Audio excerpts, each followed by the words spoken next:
Bom dia a todos, então. Nosso encontro hoje, nós vamos conversar sobre lesões endoperiodontais. A partir de 2018, em 2017, houve um consenso, então, da comunidade dos membros da Academia Americana de Periodontia e da Federação Europeia de Periodontia, em Chicago, e eles, então, se reuniram e a partir, então, de 2017, nesse consenso, nessa reunião, eles determinaram uma nova classificação das doenças e condições periodontais e periimplantares. Então, a partir desse encontro, foram construídos 17 artigos e 4 artigos consenso, então, que eles estabeleciam, então, a partir de então, uma nova classificação, inclusive das lesões endoperiodontais, tá?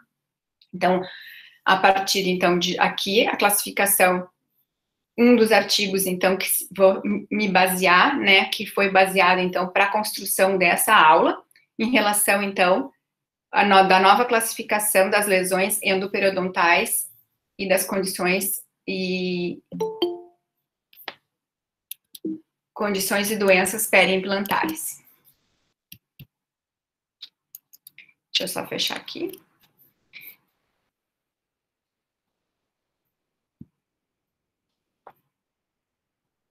Muito bem.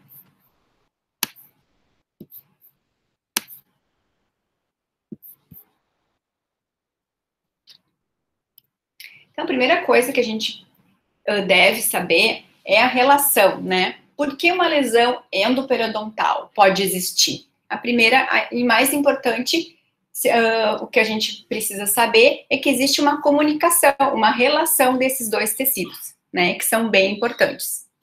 Primeira situação é saber que os tecidos periodontais e tecidos pulpar, eles se comunicam através de algumas estruturas importantes. E uma delas é o forame apical, né? Então, a partir, então, da formação do órgão dental e de todas as estruturas que circundam, ocorre ao mesmo tempo, no mesmo período. E a partir do mesoderma, estes tecidos são originados de estruturas diferentes do germe dentário. O complexo dentino pulpar, ele organiza-se a partir da papila dental. E os tecidos periodontais, eles são originados a partir das células que formam o folículo dentário. Então, são estruturas que se formam de origens diferentes, né, mas na mesma época de formação. Tá?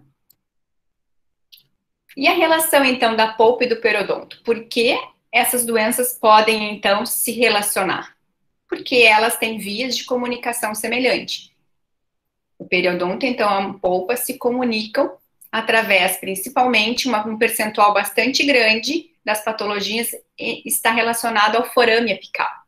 Tá? Os estudos mostram que mais de 17% das doenças, das patologias que relacionam o periodonto com a polpa estão relacionadas ao forame apical.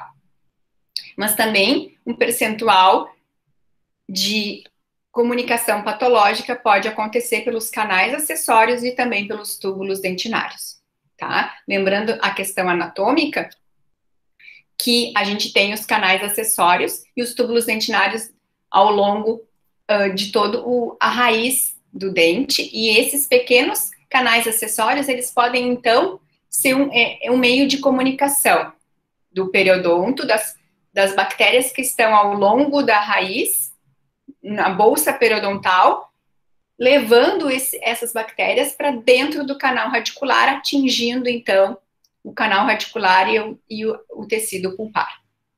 Sempre importante lembrar, quando a gente fala do forame apical, é que a gente tem que pensar que no forame apical a gente tem o encontro dos 3 tecidos: cemento, dentina, polpa, ou cemento, dentina, canal. E com as alterações que acontecem ao redor do periápice, a gente tem reabsorções de formas diferentes em todos esses tecidos.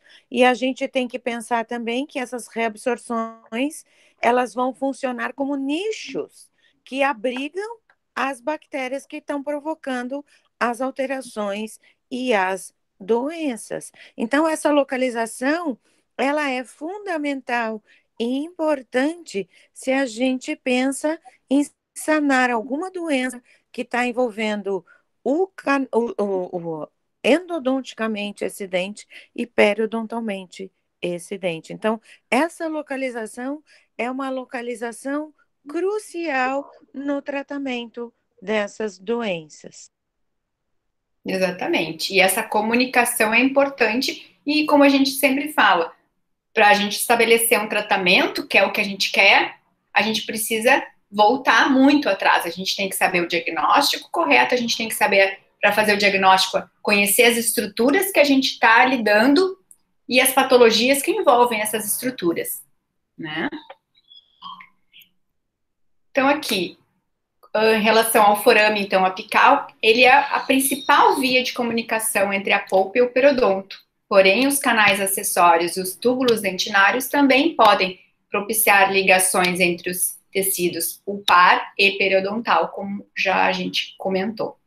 Então, o conjunto dessas comunicações constitui a base de um relacionamento funcional entre os dois tecidos, mas enseja também a influência de processos patológicos de uma estrutura sobre a outra. Então, uma doença periodontal, uma bolsa periodontal que está fora do dente, né, ao redor da raiz desse dente, ela pode influenciar diretamente no tecido pulpar, levando essas bactérias, jogando essas bactérias para dentro do canal radicular, principalmente se essa patologia, se essa bolsa periodontal chegar a nível de ápice, né?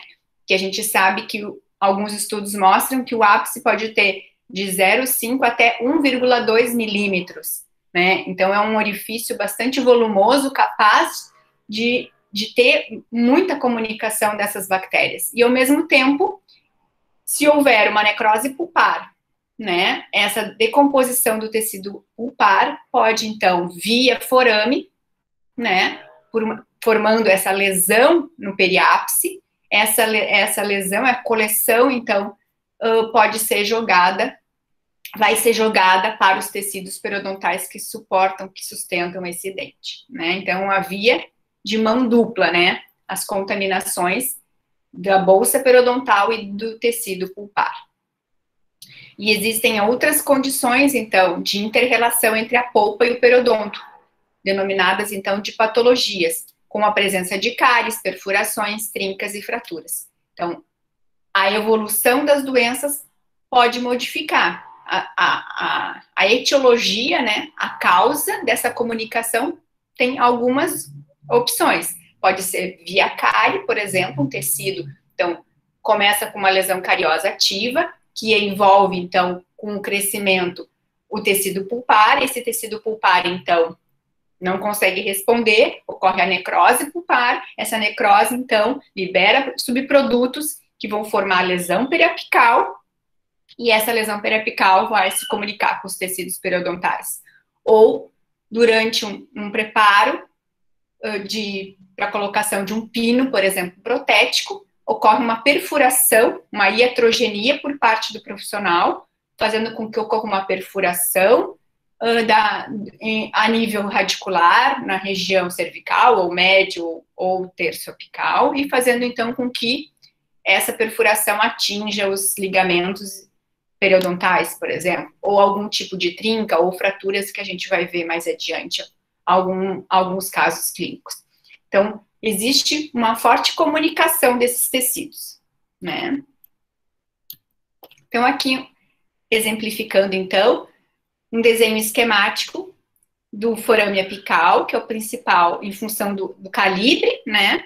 É o principal comunicação anatômica dos tecidos periodontais com o tecido pulpar. E existe, então, os canais acessórios, canais laterais e canais acessórios que ficam também próximo do ápice, com um calibre um pouco menor. Aqui, Eu não sei se vocês conseguem identificar, é um dente de uma foto, então, do assoalho da câmara pulpar. Aqui é a raiz palatina e aqui são as raízes vestibulares, ok? Então, esse aqui provavelmente seja um primeiro molar superior, né? E aqui a gente vê, então, um forame no assoalho da câmara pulpar. Por isso que algumas vezes, quando existe uma necrose pulpar, pode acontecer uma lesão de furca. Por que a gente observa a lesão de furca? E a gente acha, então, que é uma lesão periodontal. Porque pode acontecer de existir esses canais, esse canal, então, leva todo o substrato da decomposição do tecido pulpar para a região do periodonto, formando, então, uma área de lesão de furca, que é uma decomposição dos tecidos periodontais ao redor, então, dessa região das raízes. Né? E a gente, então, examina o paciente. Pode acontecer de ter uma bolsa periodontal, que a gente, então, observa essa lesão de furca, que pode ser grau 1, grau 2 ou até grau 3, dependendo da evolução e progressão dessa lesão, e a gente, então, diz, é uma lesão periodontal, vamos fazer Razub. Mas a gente precisa, então, lembrar que a gente tem que fazer vários exames semiotécnicos. Por quê?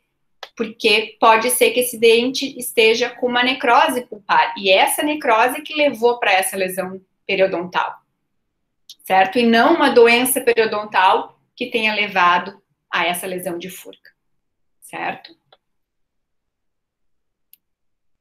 Então, a classificação, bastante importante, a classificação anterior das lesões endoperiodontais, classificação de 1996, dizia, então, classificava as lesões endoperiodontais em lesão de origem endodôntica, periodontal e lesão endoperiodontal combinada. Né? Hoje a gente tem uma outra classificação, dividida, então, as lesões endoperiodontais em 3 grupos: lesão endoperiodontal com dano radicular, lesão periodontal com paciente periodontal e lesão endoperiodontal em paciente sem periodontite. Tá? Então, é uma nova classificação que a gente vai ver depois. Mas é importante a gente conversar sobre a classificação anterior para a gente poder entender por que é importante a gente saber a classificação anterior. Porque a gente precisa tratar esse paciente. E para o tratamento, independente da classificação que a gente vai fazer desse dente, o tratamento a gente precisa definir se ele é de origem endodôntica, periodontal ou endopério combinada. Por quê? Porque se a gente precisa fazer um tratamento adequado, a gente tem que saber qual tratamento a gente precisa fazer. E a gente precisa, então, estabelecer um diagnóstico diferencial. Como o exemplo que eu falei. Aquela lesão de furca, grau 3, no molar, ela é de origem periodontal? É só um paciente periodontal que teve uma lesão de furca, grau 3? Ou o paciente não é um paciente periodontal e ele, então, teve uma necrose pulpar por uma cárie muito extensa e um forame levou, então, a decomposição da polpa para a área da lesão de furca, causando, então, um dano periodontal. Mas ela é de origem endodôntica. Então, por isso, a gente vai conversar agora sobre essas 3 condições que podem acometer, então, as lesões endoperiodontais.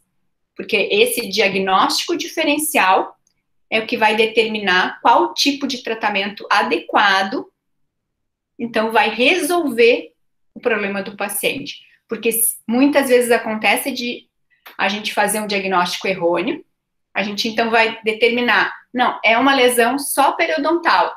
Qual é o tratamento? Tratamento periodontal. Raspagem, se tem gengivite, raspagem, tratamento da gengivite, RAP. Se tem periodontite, raspagem subgengival, Razub. Então, a gente vai fazer o tratamento, mas não era só periodontal. E a gente, então, não vai ter sucesso no nosso tratamento, porque a gente optou só pela Razub. E a gente, então, deveria ter investigado melhor e visto que esse dente tinha uma necrose pulpar e ter feito a endodontia. Então, se fizermos o diagnóstico errado, vamos fazer o tratamento errado. E é isso a importância, então, da gente conhecer cada uma dessas lesões, certo? Então, a primeira lesão que a gente tem que entender que é a lesão endodôntica. Como que começa, então, a lesão endodôntica? Uma invasão dos tecidos dentários por bactérias ou um traumatismo podem resultar, então, da necrose pulpar. Normalmente, é uma lesão de cárie que evolui para uma necrose, então, do tecido pulpar. A partir, então, dessa necrose, pode ocorrer a instalação de uma lesão no periápice do dente. Então, a composição das bactérias dos tecidos pulpares forma uma lesão periapical, que pode, então, originar nos canais de drenagem via periodonto. Então, é uma cárie que evolui para uma necrose, que essa necrose tem substratos que, então, podem formar uma lesão no periápice e pode, através dos canais colaterais, drenar, então, esses substratos até o tecido periodontal. E a gente, então, tem de drenagem de duas formas, ou via ligamento ou via tábua óssea, que a gente vai ver, então, na sequência. Então, a lesão tem um esquema, que é a invasão dos tecidos dentários por bactérias, que começam, então, que levam a uma lesão cariosa, e essa lesão cariosa, então, vai levar a uma necrose pulpar, leva uma lesão no ápice do dente, e também ela drena via canais até o ligamento periodontal e os tecidos de suporte periodontal, e ocorre, então, uma inter-relação entre os tecidos periapicais e periodontais, a partir, então, de uma invasão bacteriana que leva à necrose. Ok? Até aí, então, essa é a evolução e o desenvolvimento da comunicação de uma lesão endodôntica, que leva, então, a uma inter-relação com os tecidos periodontais. Então, ela é uma lesão de origem, porque a sua etiologia, ela inicia através de uma lesão endodôntica. Então, a formação de um abscesso endodôntico pode causar a destruição das estruturas do tecido de suporte ao longo de todo o comprimento da raiz. Isso pode ocorrer mesmo em um dente com altura e aparato de inserção instalados. Em geral, a drenagem do abscesso endodôntico via a bolsa segue de duas formas. Ou ela vai via ligamento periodontal, ou ela faz uma fistulação extraóssea. Porque a gente pode acontecer das duas formas. Dependendo do dente, se é um dente superior ou se é um dente inferior, e dependendo da quantidade de tábua óssea vestibular ou palatina que esse dente tem. O que essa coleção de pus, ou essa coleção de substratos da decomposição do tecido pulpar, ele precisa sair, ele precisa exteriorizar. E para exteriorizar, ele forma uma fístula. E que essa fístula, esse trajeto que a gente chama, ele vai ser um trajeto de menor resistência. Então, vai ser um caminho que pode ser via ligamento, se já houver uma bolsa pré-existente, que facilita, ou ela pode ser uma fístula extraóssea.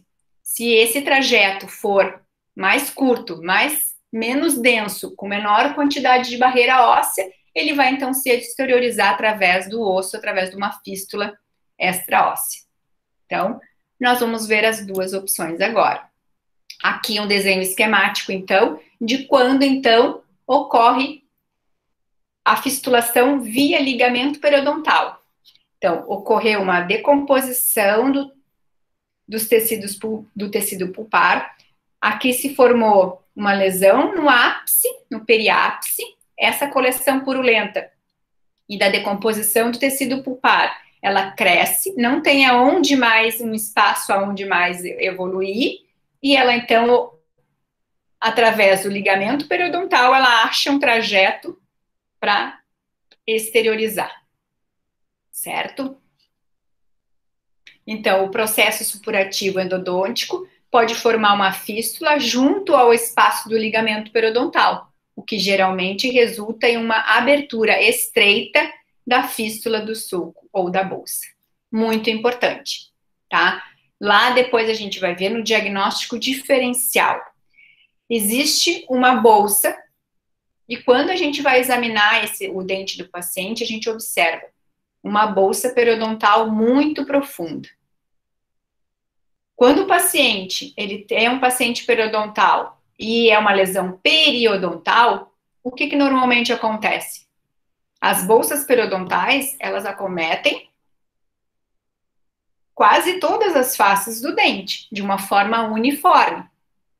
Diferentemente dessa situação, a bolsa, quando ela é uma fistulação endodôntica, ela é uma fístula extremamente estreita, porque somente naquela face que está ocorrendo a drenagem, a fistulação endodôntica é que vai acontecer. Então, a gente vai perceber essa fístula, essa bolsa. Nas outras faces desse dente, a gente vai ter um suporte ósseo normal. Não vai existir nenhuma bolsa. Não vai existir essa bolsa tão profunda, pelo menos. Certo? Então, são informações importantes que vão construir o nosso diagnóstico diferencial quando a gente pegar o nosso paciente e examinar o dente dele. Existe uma bolsa, ok. Essa bolsa é ampla, é larga, ela acomete várias faces desse dente, todas as faces desse dente, ou apenas uma face e ela é extremamente estreita e profunda. Isso vai dar já alguns indícios de que se ela é periodontal ou endodôntica, certo, pessoal? Vão fazendo as perguntas assim que houver a dúvida. A dúvida de vocês pode ser de outro colega, tá? Por favor, abram o microfone e questionem. Eu não estou enxergando o chat, eu preciso então que vocês se comuniquem dessa forma, tá? Então, essa fístula pode ser sondada até o ápice do dente, enquanto as outras áreas ao redor do mesmo dente, a sondagem não estão tão profunda. Em dentes multirradiculares, a fistulação pode envolver a área de furca, naquele caso que eu comentei, certo? E a gente, então, precisa saber que a gente, além de saber que esse dente, então, tem uma fístula bastante estreita, a gente precisa, então, fazer outros exames semiotécnicos para colaborar com as informações para a gente poder fazer esse diagnóstico diferencial, certo? Então, a gente viu as duas formas, fistulação via ligamento periodontal e agora a gente vai ver a extra-óssea. Como que acontece a extra-óssea? O paciente tem o osso até a junção cemento-esmalte, é um dente íntegro de suporte ósseo, de rebordo periodontal intacto. Então, ele é difícil dele conseguir uma comunicação via ligamento. Então, ele procura um trajeto de menor resistência, fazendo, então, uma fistulação extra-óssea. Vai sair através do trabeculado ósseo. Então, o abscesso periapical também pode romper a cortical óssea, próxima ao ápice do dente, e drenar com o sulco da bolsa, levando, então, o tecido mole e o periósteo na superfície. Então, a sondagem não penetrará no espaço do ligamento periodontal. Quando a gente fizer um exame aqui, a gente não vai ter nenhuma bolsa periodontal, a gente não vai perceber, a gente não vai existir uma sondagem periodontal desse ligamento aqui, né? Vai ocorrer uma fístula na altura do ápice, essa drenagem vai acontecer na altura do ápice. Então, quando existir uma fístula, um aumento de volume na região do ápice, a gente, então, precisa fazer qual exame semiotécnico?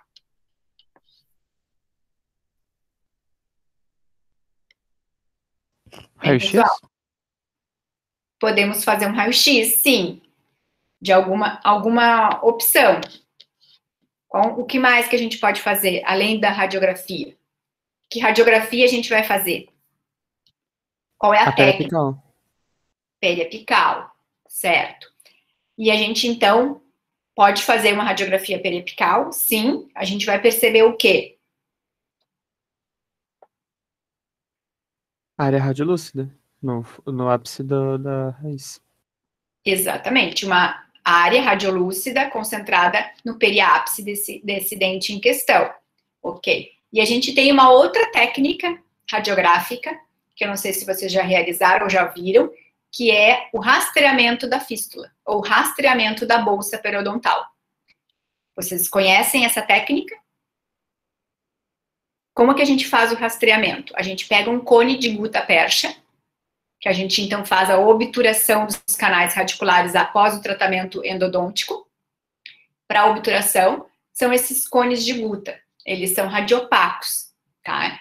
Então, a gente coloca esse cone de guta ou dentro da fístula, dentro da bolsa periodontal, do trajeto do ligamento periodontal, ou dentro da fístula, e a gente, então, faz uma radiografia periapical e vai aparecer esse cone de gutta-percha.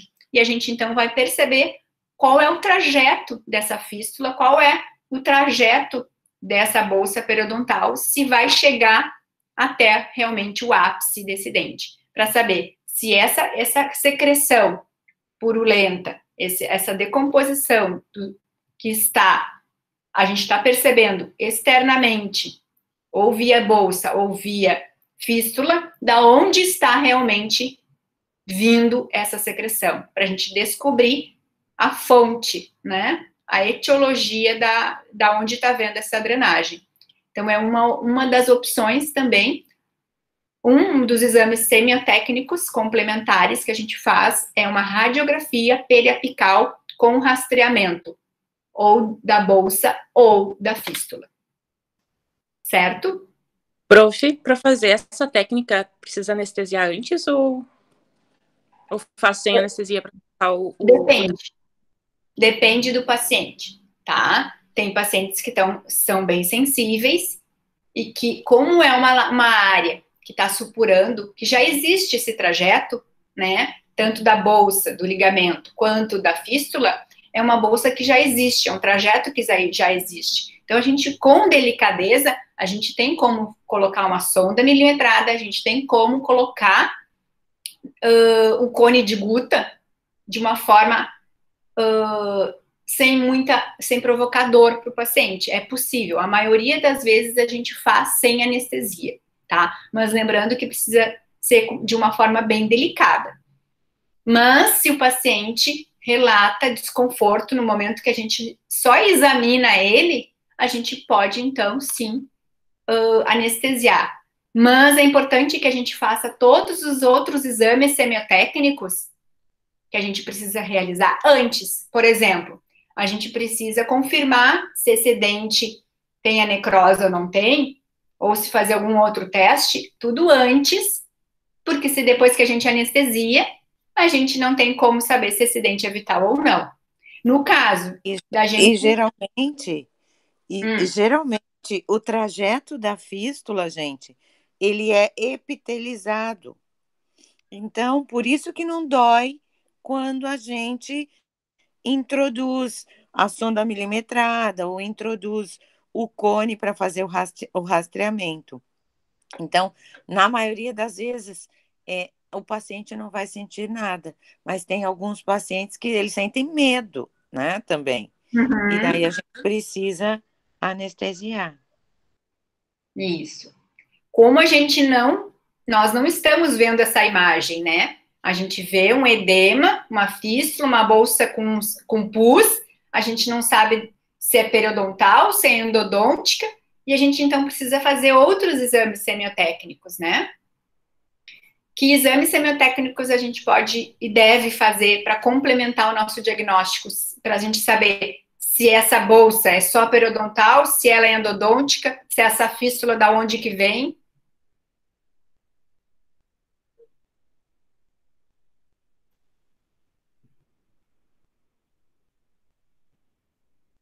A gente desconfia que seja endodôntica. E daí, o que a gente tem que fazer? A gente tem alguns exames de digitação apical e percussão. Como é que a gente faz o de digitação apical? Vocês lembram? Vocês aprenderam isso lá na semiologia.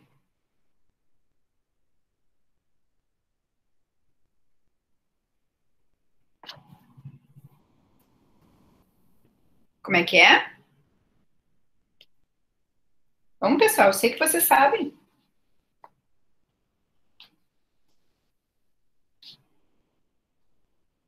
Eu não lembro desse exame, prof. Eu lembro o nome, mas eu não lembro como realiza a técnica. Tá. Então, assim, digitação, como diz o nome, que é a digitação é do dedo, né? Então, da digital. Então, tu vai pegar o dedo indicador, tá? Da mão que é a tua mão operatória, né?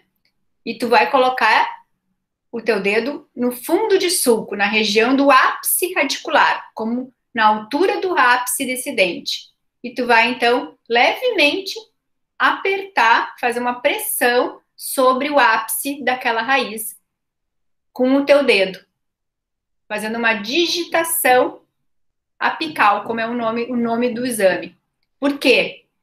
Se houver uma lesão, observem aqui, essa lesão que está no ápice, ela gerou um volume de substrato, ela tem uma secreção ali dentro. E se eu apertar com o meu dedo, fazer uma digitação, apertar com o meu dedo indicador essa área do ápice, o paciente vai relatar um leve desconforto, porque eu estou apertando um volume dentro de uma área que ela é restrita, que ela não tem para onde sair, essa secreção, né? Então, eu vou apertar a secreção e ele vai sentir uma leve pressãozinha aqui nessa área.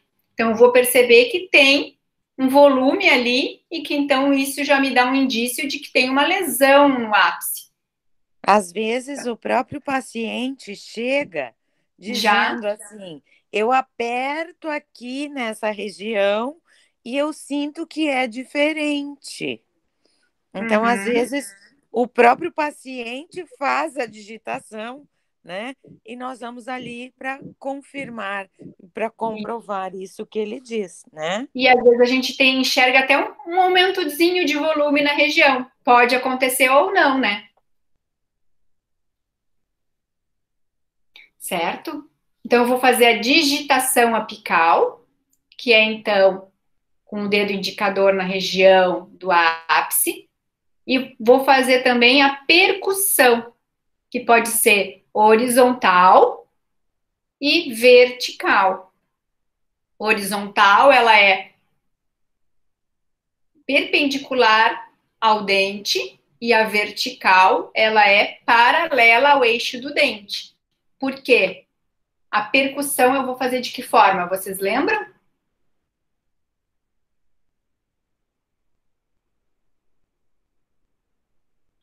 A percussão eu vou fazer leves batidinhas no dente, ou perpendicular ou transversal, com o cabo do espelho invertido. Levemente eu vou fazer umas batidinhas naquele dente, nos dentes vizinhos, para ver se o paciente relata alguma alteração dolorosa com a batida também, para que no momento que eu bater com o cabo do espelho nesse sentido aqui, ó, paralelo ao longo do eixo, ele vai sentir que quando eu bater na coroa do dente, esse dente vai ser jogado e vai pressionar a área, se houver uma lesão periapical, certo? Da mesma forma como a digitação, com a percussão, eu vou também perceber se esse dente tem uma lesão periapical. E se eu bater com o cabo do espelho nesse sentido, o que eu vou perceber? Se tem alguma lesão que acomete a bolsa periodontal. se o paciente sentir desconforto, ou se a gente fizer uma digitação e tentar movimentar o dente nesse sentido, na lateralidade, a gente observa lesões de bolsa periodontal. Se a gente bate na vertical, a gente percebe se o paciente tem ou não alguma lesão no ápice do dente. Então, a gente tem que ver alterações tem algum edema na vestibular ou na palatina, se tem alguma fístula drenando extraóssea, se tem alguma fistulação via ligamento periodontal. Eu tenho que fazer teste de percussão, de digitação apical, percussão vertical, percussão horizontal. Vou fazer teste de sensibilidade ao frio, porque eu não estou enxergando se tem lesão ou não. Eu não sei se é só uma bolsa periodontal ou se é uma necrose pulpar. Então, eu preciso saber a sensibilidade pulpar desse dente. Se ele é negativo, se ele é positivo. E, para finalizar, para confirmar, eu faço, então, a radiografia periapical com rastreamento do ligamento periodontal, se eu tiver a bolsa, ou se eu não tiver a via de ligamento periodontal, eu vou fazer o rastreamento da fístula desse dente, certo? Dúvidas? Então, essas informações, esses 3 exames, eles vão nos dizer, né, nos informar coisas importantes que vão fazer com que a gente faça o diagnóstico diferencial. Se ele é um dente com comprometimento endodôntico, ou periodontal, ou ambos, certo? Muito bem. Então, aqui, a gente vendo uma lesão, então, quando ela é uma lesão de origem endodôntica, quando acomete o tecido pulpar, levando a uma lesão periapical, que tem a fistulação via ligamento ou extraóssea. Agora, a gente vai, então, para a lesão periodontal. Então, a lesão periodontal, vocês já sabem que é acometida através do biofilme supragengival na superfície radicular, levando, então, induzindo uma alteração patológica, e que, não removendo, então, esse biofilme supra, ele vai evoluir para uma periodontite, levando, então, as bactérias, elas viram, então, bactérias subgengivais, e formando, então, uma bolsa, que essa bolsa pode se estender até próximo do ápice, e, então, essas bactérias, esses substratos e essas endotoxinas produzidas pela doença periodontal dentro da bolsa, elas são jogadas para dentro do tecido pulpar, ou pelo ápice, quando esse dente acomete até a bolsa periodontal, chega até o ápice, ou através dos canais acessórios e canais colaterais. Essa doença periodontal, então, pode levar a uma infecção do tecido pulpar, tá?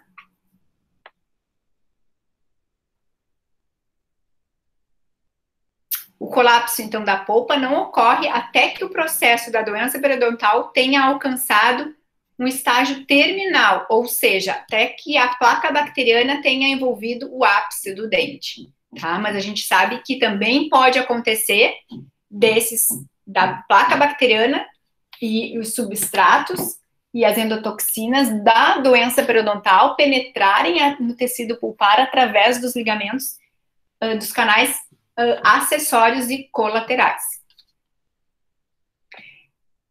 Então, em áreas localizadas na polpa, subjacentes à superfície radicular exposta ao ambiente bucal, pela destruição do ligamento periodontal, leves alterações pulpares pode ocorrer, como a formação de uma dentina secundária, fibrose ou infiltrado inflamatório localizado. Tá? Em relação à microbiota, então, da doença periodontal. A doença periodontal é uma doença de natureza infecciosa causada por biofilme. Porém, nem todos os micro-organismos presentes na cavidade bucal parecem capazes de induzir alterações periodontais. A gente sabe lá de Sokransky, né, do grupo, que só o grupo de bactérias do grupo vermelho, né, que são capazes de desenvolver a doença periodontal, né? Nós temos um grupo das Porphyromonas gengivales, do AA, da Treponema forsythia e alguns grupos específicos de patógenos, que são os patógenos aeróbicos, né? Que é aqueles que vivem, não dependem, então, do oxigênio para se replicarem, por isso, então, são os patógenos de maior agressividade, porque eles estão dentro da bolsa periodontal, sem comunicação com o meio externo, e por isso, então, eles se desenvolvem dentro da bolsa, porque eles não precisam de O2, né? Então, são patógenos extremamente agressivos, específicos, né? Estudos associam as doenças periodontais com determinadas espécies bacterianas. Então, essas bactérias específicas da doença periodontal, se jogadas para dentro também do canal radicular, podem não levar a alterações pulpares, porque elas não são compatíveis com o tecido pulpar também. Então, é uma mistura de bactérias que precisa ocorrer, né? Agora a gente está bastante acostumado com a questão das cepas, né? Em função da Covid. Então, é preciso que se forme um outro grupo de bactérias, né? A partir das bactérias periodontais, para que realmente sejam danosas aos tecidos pulpares. Então, quando tem uma lesão endoperiodontal combinada, a gente tem dois grupos de lesões endoperiodontais combinadas. Elas podem ser com comunicação ou sem comunicação. O que precisa ter para ter uma lesão endopério? Que no mesmo dente ele seja acometido por uma lesão no ápice e uma bolsa periodontal concomitante, ao mesmo tempo, quando a gente, então, investiga. O que a gente, às vezes, não consegue determinar é quem veio primeiro. Quando a gente examina aquele dente, a gente percebe que ele tem as duas doenças, mas a gente, às vezes, não consegue saber se foi o ovo ou a galinha que veio primeiro. Se foi a lesão periodontal que levou àquela destruição, à lesão periapical, ou foi a lesão periapical que levou à destruição periodontal. Então, por definição, uma lesão endoperiodontal combinada é quando uma lesão periapical, induzida por uma alteração endodôntica, existe em um dente que apresenta também, ao mesmo tempo, um envolvimento periodontal. E essas duas lesões, endodôntica e periodontal, podem ou não comunicar-se, como eu falei. Vamos ver cada uma delas. A lesão endopério combinada é sem comunicação. Vejam na imagem. Observem aqui. Eu tenho uma lesão, uma área radiolúcida no periápice radicular, confirmando, então, uma lesão periapical, uma lesão endodôntica. E eu tenho uma bolsa periodontal, perda óssea e atividade de doença.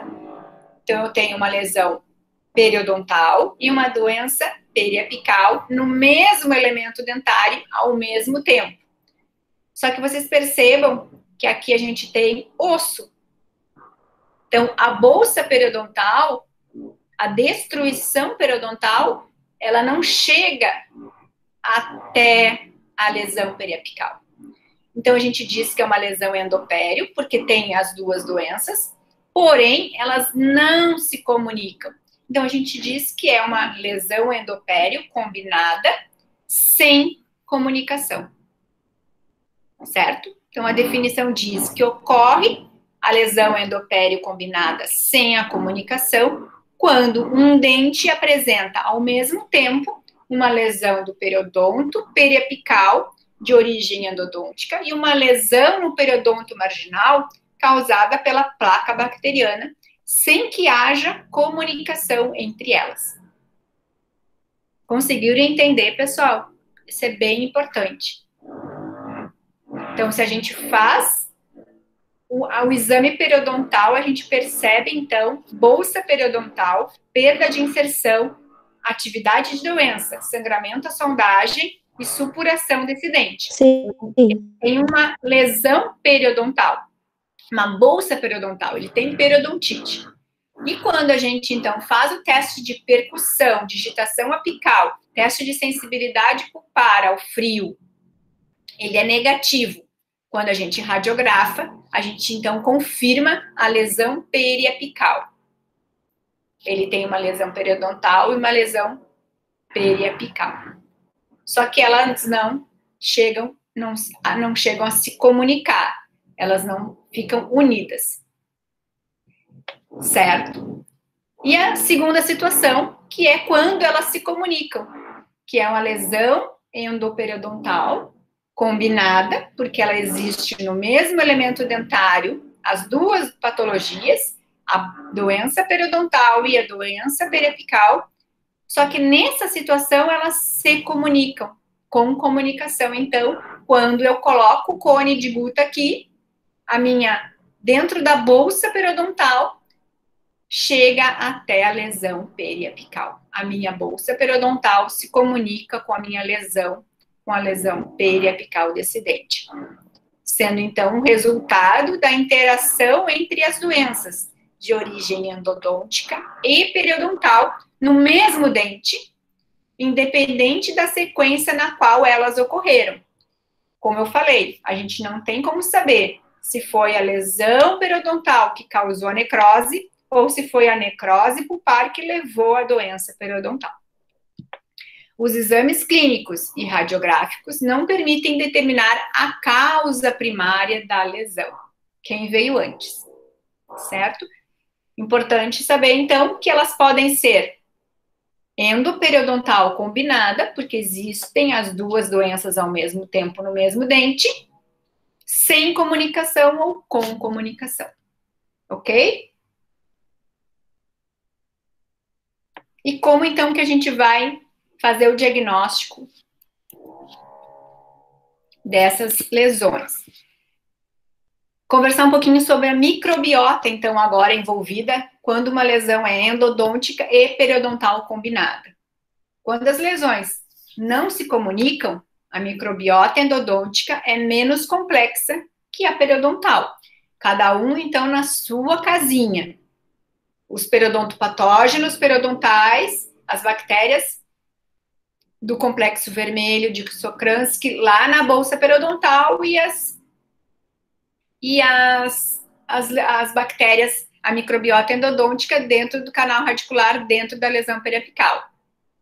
Menos complexa. Porém, no caso das lesões com comunicação, a microbiota do canal radicular é mais complexa e patogênica do que a lesão quando é puramente endodôntica. Por quê? Ela evoluiu, na verdade, o COVID com agora a nova cepa do P1, né? Então, antes existia um COVID mais simples, houve essa mutação do vírus e ele se tornou mais resistente, que virou o P1. Mais ou menos acontece no canal radicular. Quando ela é uma lesão somente endodôntica, ela é menos complexa. Quando ela é contaminada por patógenos periodontais, ela evolui, se modifica, ela se torna mais patogênica em relação à lesão puramente endodôntica, certo? E o que isso importa? Isso importa porque o tratamento vai ser um pouco mais difícil. A gente tem, talvez, não uma resposta tão boa quando essas doenças se comunicam, tá? Em relação ao tratamento e o prognóstico desse dente é importante a gente saber essas características para a gente também orientar o nosso paciente dessas diferenças, tá? A gente não vai entrar nesses detalhes, mas dizer para ele que ele tem quando tem uma lesão endopério sem comunicação, a gente vai fazer tal tratamento e a gente vai ter uma resposta X, e o seu dente vai ter uma chance da gente poder salvar ele. Ah, mas o seu dente tem algumas outras características, ele é uma lesão endopério combinada com comunicação, e a limitação dele, a resposta dele ao tratamento, ela é um pouco menor em função de algumas peculiaridades. Por isso, então, a gente precisa saber as estruturas, as características, as bactérias que existem nas lesões e as peculiaridades de cada uma das lesões, se ela é só endodôntica, se ela é só periodontal ou se ela é endoperiodontal. Porque a gente vai estabelecer alguns tratamentos e o prognóstico de cada lesão é diferente, se elas são individuais ou se elas são combinadas, certo? E como então a gente vai estabelecer esse diagnóstico? Como a gente vai saber que tratamento a gente precisa então fazer para cada doença? A gente então tem que saber qual é a doença que a gente está lidando. Se é uma lesão só periodontal ou se é uma lesão só endodôntica. Por isso a gente precisa alguns exames semiotécnicos, né, para fazer esse diagnóstico diferencial. E daí então a gente leva em consideração sinais clínicos, por exemplo, edema de bolsa, edema da margem gengival, a presença de fístula, se essa fístula é no terço médio, se ela é no terço marginal, cervical, ou se ela é uma fístula que aparece próximo do terço apical. Isso tudo pode nos dar informações para fazer esse diagnóstico diferencial. Se ela for uma fístula próxima do terço da margem, ou terço médio, ela pode ser uma fístula de origem periodontal. Se ela é mais próxima do ápice, uma fístula alta, próximo do fundo de sulco, pode nos indicar que tem chance de ser uma fístula relacionada a uma lesão endodôntica. Exames radiográficos, quando ela é de origem endodôntica, a gente vai perceber radiograficamente o quê? Uma lesão periapical na região do ápice radicular, né? Quando é uma lesão periodontal, a gente vai observar o quê? Perda óssea radiográfica interproximal desse dente, né? Em relação à sensibilidade pulpar, ao frio, quando é um dente com envolvimento endodôntico, esse dente terá uma sensibilidade pulpar negativa ao teste. E quando ela é puramente periodontal, esse dente estará vital, com uma exceção. Se esse dente já tem um tratamento endodôntico prévio, lá de trás, de 1.500 anos antes, que não tem nada a ver com a lesão agora, a gente não sabe, né? Faz um teste de sensibilidade pulpar, dá negativo. É endo. Daí radiografa e vê que o dente tem já um tratamento endodôntico. Se ele já tem um tratamento endodôntico, o nosso teste sempre vai dar negativo, né, pessoal? Então tem que ficar ligado nessa situação também, tá? E a questão da mobilidade. A gente então observa a mobilidade vertical.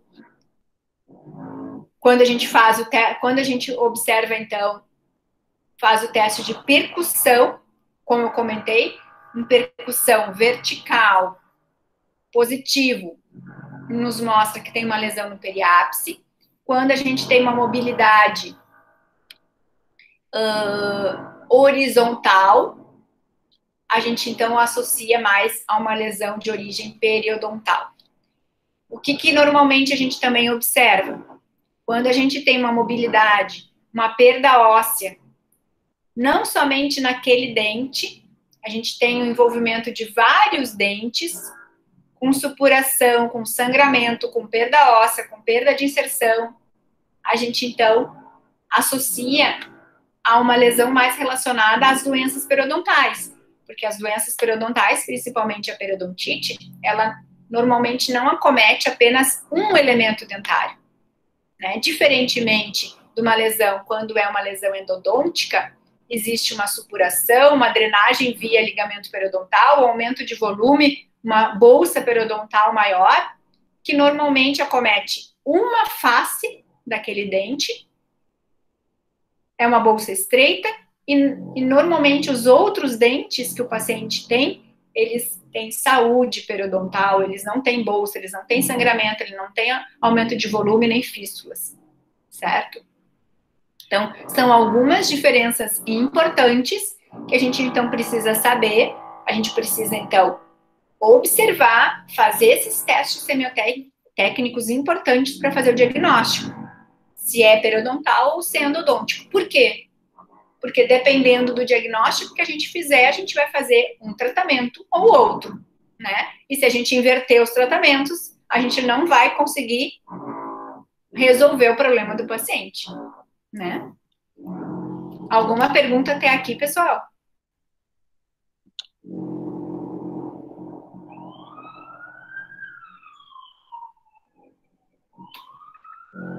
Então tá, vou seguir achando então que eu estou sendo clara.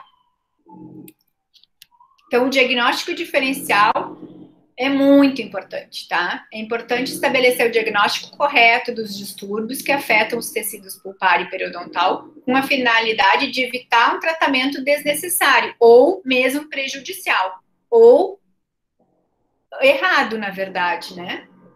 Além de fazer um tratamento desnecessário, eu estou fazendo um tratamento que não vai resolver o problema do paciente. Na maioria dos casos, o diagnóstico diferencial entre as lesões endodônticas e periodontais pode ser feito sem muita dificuldade, a partir de sinais clínicos e radiográficos, mas é importante esse passo a passo. A gente ter conhecimento de todos esses exames semiotécnicos para fazer o diagnóstico, esse diferencial das lesões. E daí a gente tem, então, se é uma lesão endodôntica, eu tenho sinais clínicos e radiográficos mais próximos da região periapical. Se eu tenho lesões periodontais, eu tenho alterações localizadas mais próximo do periodonto marginal. E quando a gente tem lesões periodontais, a gente observa esse tipo de acometimento de perda óssea, edema, sinal inflamatório da margem gengival em mais de um elemento dentário, como comentei. Então, no entanto, em determinadas situações, esse diagnóstico diferencial, esses sinais podem não ser tão claros, dificultando então esse diagnóstico. Alguns pontos são considerados essenciais para o diagnóstico diferencial, além da obtenção da história clínica e do exame clínico minucioso. Uma informação importante que a gente tem que levar em consideração são as informações que o paciente relata. A gente precisa direcionar as perguntas, nem sempre o paciente sabe, nem sempre ele entende o que está acontecendo, né? Aconteceu, inclusive, um caso, o paciente chegar, muitas vezes, né, a Marcinha deve ter milhares dessas, dizer, não, o dentista já fez todo o tratamento, só precisa restaurar o dente, já fez todo o canal.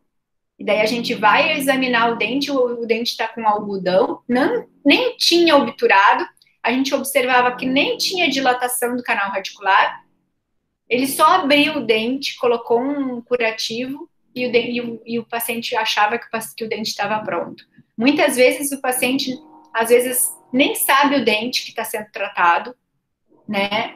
Tu tá mexendo no 17 e ele mostra o 24, nada a ver. Então, assim, a gente muitas vezes precisa das informações que o paciente nos coloca, mas a gente tem que levar em consideração também que às vezes o paciente, por desconhecimento mesmo, não é por má fé, ele não entende o que está acontecendo com o dente dele, né? Então a gente tem que saber também essa limitação das informações que o paciente nos passa. Mas muitas vezes, como a Marcinha disse, o paciente já diz: olha, eu sinto uma bolinha aqui, ó, bem aqui em cima, quando eu aperto por fora, aqui, ó, e dentro eu vi que tem uma bolinha que sai uma secreçãozinha branca, e é bem nessa região aqui, assim, nesse dente. Esse dente, eu fiz uma restauração bem antiga, um tempo atrás, agora no verão, eu tive um dia que me doeu muito, e depois passou, nunca mais deu nada esse dente, e depois agora apareceu essa bolinha. Então, são informações importantes, né?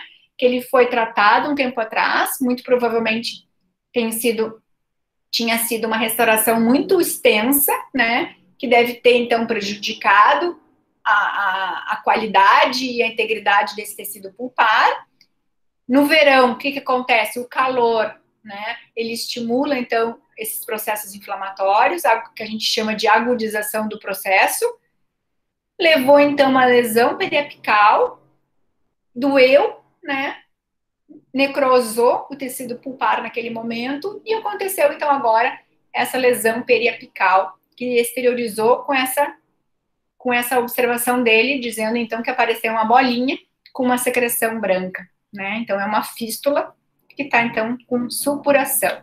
Então, são informações importantes, né? Que a gente leva em consideração na hora, vai agregar, na verdade, os nossos exames semiotécnicos. Então, a gente precisa, são 3 coisas importantes. A avaliação da sensibilidade pulpar, observar sempre essa questão. A comunicação com a margem gengival, se tem, então, o ligamento periodontal, se existe uma bolsa periodontal naquela área.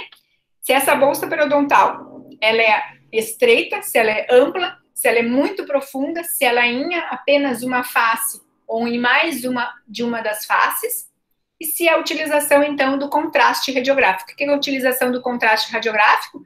É o rastreamento dessa bolsa ou o rastreamento radiográfico dessa fístula. São 3 informações importantíssimas que a gente vai ver agora, cada uma delas, como que elas podem se apresentar e se mostrar diante do diagnóstico, se é endodôntico ou periodontal.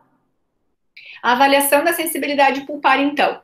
A falta de sensibilidade pulpar ou a presença de um tratamento endodôntico mal feito indica a necessidade da terapia endodôntica, como eu comentei. A gente faz o teste e se der negativo, quer dizer o quê? Que existe uma necrose desse tecido, porque ele não respondeu positivamente, ele não está vivo. Mas ele pode não estar vivo porque ele tem uma lesão, porque ele está necrosado, ou porque ele já tem um tratamento endodôntico. E daí a gente, quando existir já um tratamento endodôntico, a gente precisa fazer uma avaliação desse tratamento, se ele está em condições adequadas de permanecer assim, ou se a gente precisa fazer um retratamento endodôntico, certo? O que é importante a gente lembrar nesses momentos? O paciente, ele já é tratado na universidade e ele fez uma endodontia, um tratamento endodôntico no semestre passado. Terminou em dezembro essa endo. Foi fechado, restaurado, lindo, maravilhoso. Tinha uma lesão periapical, certo? Muito bem. Chegou hoje na clínica nossa e o paciente, então, vocês observam que faltava só restaurar ou fazer alguma coisa e olham e vão radiografar e observam, então, que tem uma lesão naquele dente. Opa, prof, vamos ter que retratar esse dente porque ele tem uma lesão periapical. Calma, pessoal. A gente tem que ter prudência nesses momentos, por quê? Porque esse dente apresenta uma lesão periapical, mas que foi tratado há pouco tempo. Ele foi tratado em dezembro, esse dente. Radiograficamente, o que acontece? A gente precisa esperar essa cicatrização periapical. Radiograficamente, a gente sabe que a partir de 6 meses a gente vê, então, uma cicatrização desses tecidos no periápice. Então, nem todo dente que tem uma lesão periapical e que ele está tratado endodonticamente, ele precisa ser retratado. A gente precisa conhecer a história desse paciente, desse dente, na verdade, dessa endodontia, certo? Então, é importante a gente ter esses detalhes. Nem todo dente que apresenta uma lesão e tiver tratamento está inadequado, a gente precisa retratar. A gente precisa saber a história dessa endodontia, tá? E a gente então precisa observar que esse dente, se ele está com uma sensibilidade pulpar negativa, observar, então, presença de restaurações profundas, próteses, tratamentos endodônticos anteriores, e a questão do teste de sensibilidade pulpar com limitações. O que é limitações? Por exemplo, pacientes com mais idade. O que acontece com os tecidos, o tecido pulpar no paciente idoso? Ele teve, ao longo de todos os anos, restaurações, e esse dente foi tendo a produção de dentina reacional, e pelas agressões térmicas, agressões químicas, né, das próprias restaurações que ele teve, e o tecido pulpar, ele vai ficando, então, com menor volume, tendo uma menor resposta dessas fibras, né? Então, o paciente pode ter um limiar de sensibilidade menor do que um paciente jovem. Então, é importante observar essa questão da idade. E, por exemplo, dente que tem grandes restaurações amplas, MOD, ou restaurações na face vestibular, que envolvam, então, aquela face onde a gente vai fazer o teste de sensibilidade pulpar ao frio com o gás refrigerante. Por quê? Porque a restauração naquele local pode limitar a resposta pulpar desse dente. Então, pode dar um negativo, um falso negativo, né? Então, assim, tem algumas coisas que a gente precisa observar bastante importante na hora do teste. Por exemplo, a gente deve, então, colocar roletes de algodão ou gaze no vestíbulo, no fundo do vestíbulo desses dentes, secar bem, botar, se for um dente inferior, colocar gaze ou roletes de algodão também na face, no assoalho da cavidade bucal, para que não tenha nenhum tipo de umidade, deixar a superfície do dente bem seca, colocar o sugador. Então, tudo isso, pedir para o paciente, então, deixar a boca aberta até que tu coloque, então, o algodão com o gás refrigerante. Então, uma técnica, um procedimento de um teste de sensibilidade pulpar precisa ter passo a passo para ser bem executado, para não dar um teste errado, tá? Então, quando, então, o teste de sensibilidade pulpar der negativo, nos indica que esse dente, então, não tem vitalidade pulpar. Ele pode ter uma necrose ou pode ter um tratamento endodôntico prévio. Se eu tenho uma lesão endodôntica, eu tenho ausência de sensibilidade pulpar. Se for uma lesão periodontal, eu posso ter ausência ou presença de sensibilidade pulpar. Vai depender do quê? Se eu tenho um tratamento endodôntico prévio, esse dente, então, vai apresentar como sensibilidade pulpar negativa, ausente, tá? Isso a gente tem que sempre lembrar. E quando é uma lesão endopério combinada, eu sempre vou ter ausência de sensibilidade pulpar, certo? O segundo requisito, então, importante para a gente, então, observar se é uma lesão endodôntica ou periodontal ou endoperiodontal. A comunicação com a margem gengival, então, ela está associada com sinais inflamatórios periodontais. Geralmente indica a natureza periodontal da alteração. A gente percebe aqui que tem uma bolsa periodontal ampla, um aumento de volume, e que a sonda milimetrada vai muito profundamente, né? Então, a gente vê um comprometimento periodontal dessa situação. Observar a presença de bolsas estreitas e difícil sondagem, as quais muito frequentemente têm origem endodôntica, que é a diferença, então, de um paciente periodontal para um paciente não periodontal.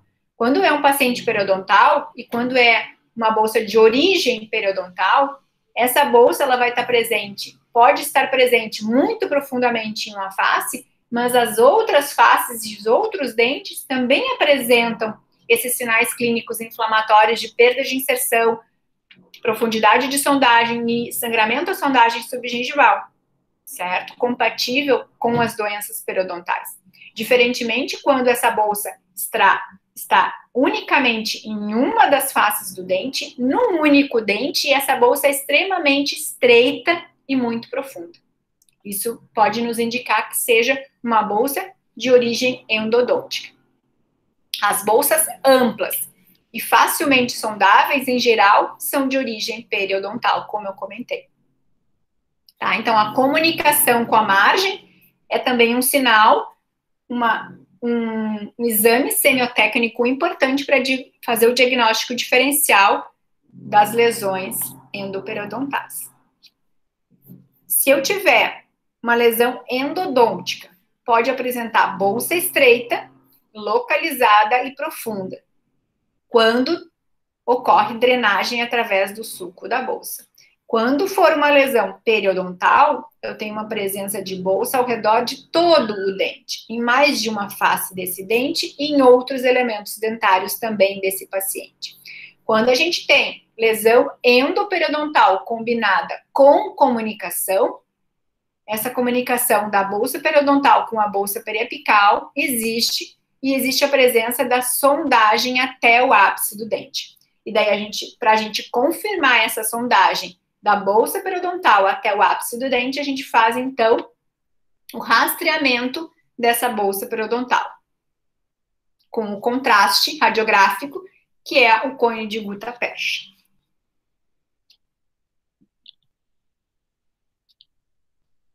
E a utilização, então, do contraste radiográfico, que é o rastreamento da bolsa ou da fístula, com o contraste radiográfico, que é o cone de Gutta. Então, a existência de um trajeto fistuloso ou a comunicação com a margem gengival através da bolsa, que permitam a introdução de um contraste radiográfico, que pode ser o cone de Guttapercha, pode constituir, né, ou contribuir um auxiliar valioso na determinação da origem dessa lesão. O que é importante? A gente utilizar um cone de Gutta que seja um pouquinho mais calibroso, né? Que seja um 25, um calibre 25 ou 30.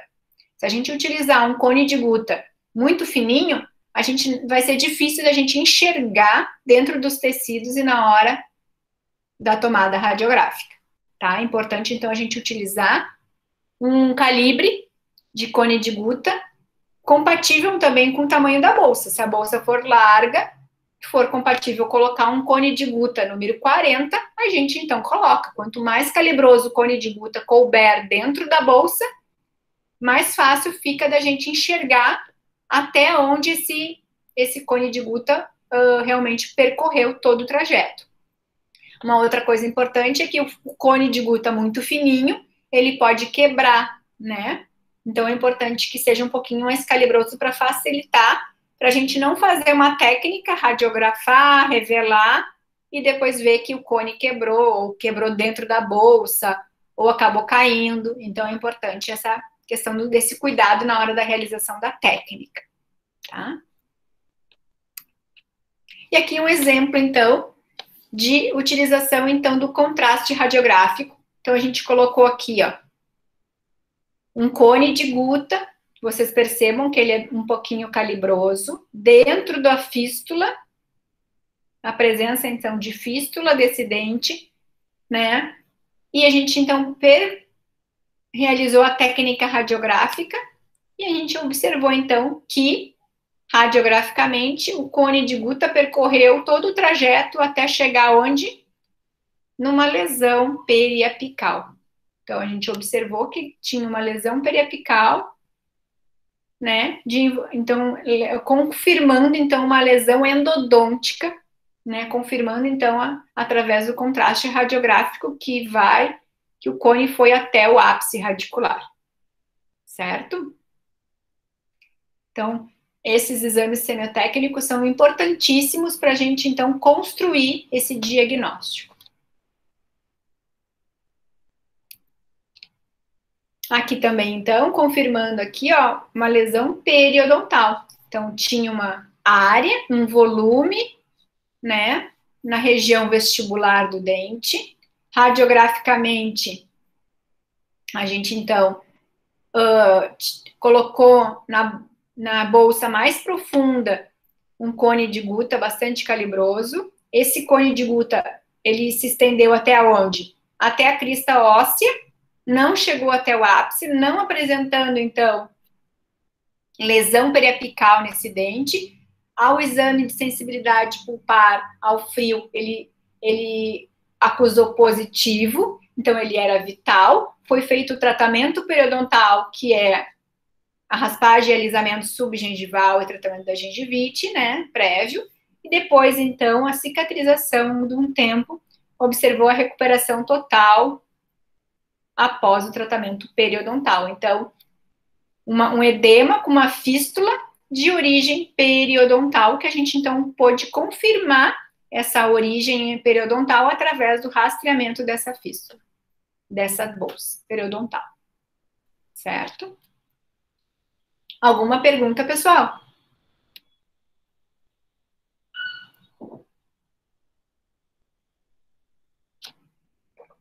E aqui, então, esse molar, que a gente, então, colocou, ele era um molar que ele tinha na palatina e na mesial.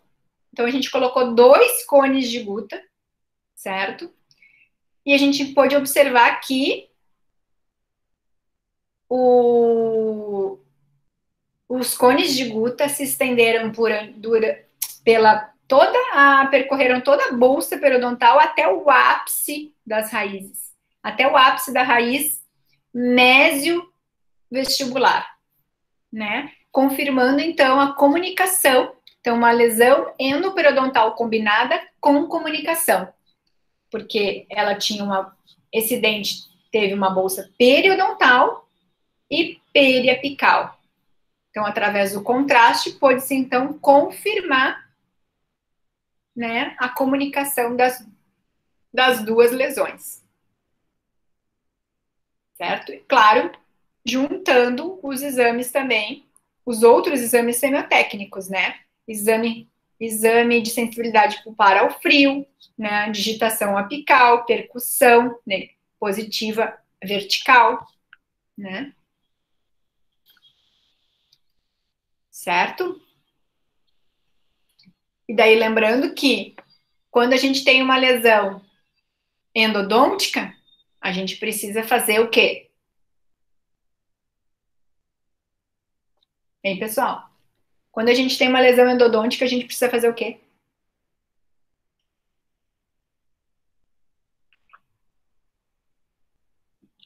Raspar? Hello? Fazer uma endo, prof. Isso, muito obrigada. Quando a gente tem uma lesão endodôntica, a gente precisa fazer um tratamento endodôntico. E quando a gente tem uma lesão periodontal, a gente precisa fazer o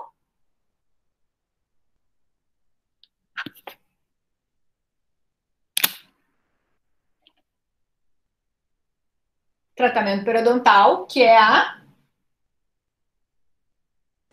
RAP, Razub. RAP e a Razub, exatamente. E quando a gente tem uma lesão endopério, o que a gente faz? A gente manda para o dentista? A gente extrai? O que a gente diz para o paciente? Volta semana que vem? A gente tem que fazer os 2 tratamentos. Se quando eu tenho uma lesão endodôntica, eu tenho que fazer endo, e quando eu tenho uma lesão periodontal, eu tenho que fazer pério, quando eu tenho uma lesão endoperiodontal, eu preciso fazer os 2 tratamentos para curar as 2 doenças. Se a gente sabe que são 2 doenças, a gente não sabe quem veio primeiro, mas a gente sabe que elas estão ali e que elas precisam ser tratadas. Eu não consigo tratar uma lesão endoperiodontal só com Razub, e eu não consigo tratar uma lesão endoperiodontal só com uma endo. Conseguem entender isso? Então, eu vou fazer o que primeiro? E por quê? Vocês sabem? Eu preciso fazer primeiro a endodontia, porque a gente sabe que as bactérias endodônticas, eu preciso sanar essa microbiota, limpar bem todo o canal radicular, desinfecção do periápice, e a gente tem uma regeneração muito melhor do ápice radicular, uma resposta cicatricial muito melhor, um prognóstico muito melhor do dente em resposta a esse tratamento.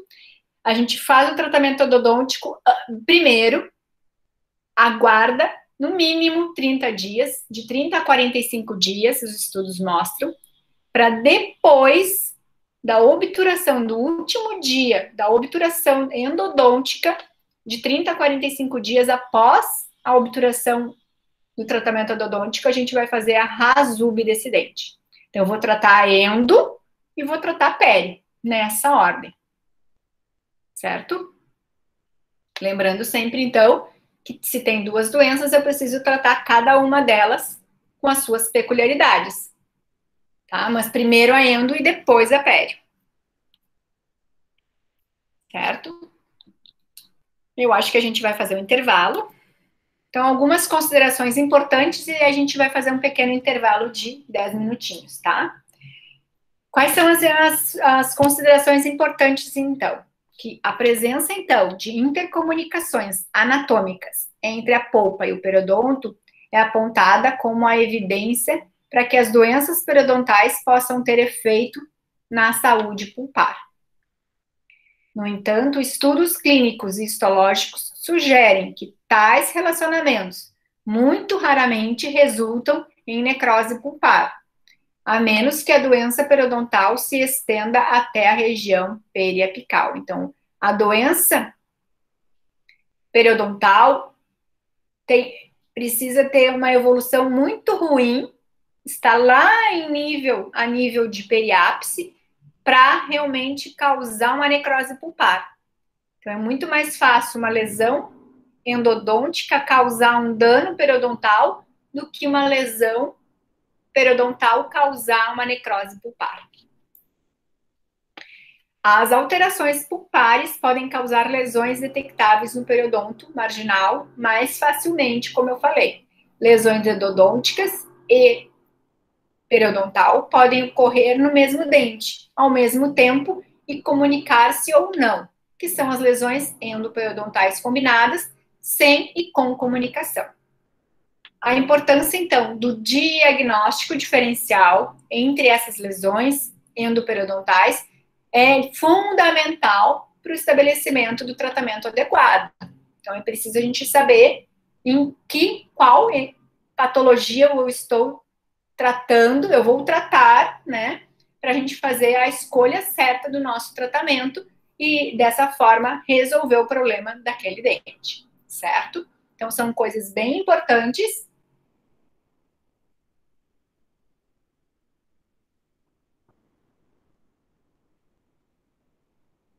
Então, é importante que a gente, então, estabeleça essa questão que é muito importante para determinar o tratamento correto, certo, pessoal? Então, a gente vai fazer um pequeno intervalo e, na sequência, a gente vai conversar, então, como a gente, então, agora tem a base de como que acontece, de como que evolui o diagnóstico diferencial, estabelecer o diagnóstico das lesões, a gente vai falar um pouquinho da classificação, então, das lesões endoperiodontais, a partir da classificação nova de 2018, certo? Vamos fazer o intervalo.